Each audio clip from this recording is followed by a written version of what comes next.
আসসালামু আলাইকুম রহমতুল্লাহ। আজকে আমরা চলে আসলাম বাংলাদেশের অত্যন্ত সুপরিচিত ঐতিহ্যবাহী বাংলাদেশ সোনারগাঁ জাদুঘরে।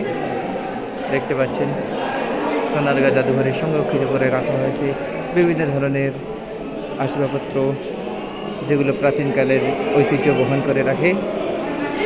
আমরা দেখতে পাচ্ছি বিভিন্ন ধরনের মালামাল, ঢোল, তবলা এবং বিভিন্ন কাঁসার হাঁড়ি পাতিল, বিভিন্ন খোদাই করা কাঠের খোদাই করা জিনিসপত্র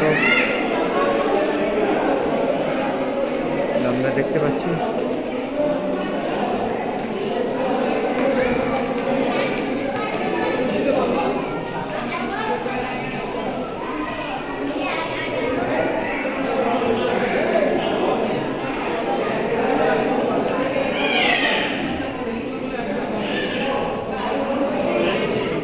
এখানে দেখতে পাচ্ছি কিছু মাটির পুতুল এবং কিছু প্রাণীর মূর্তিগুলো দেখতে পাচ্ছি।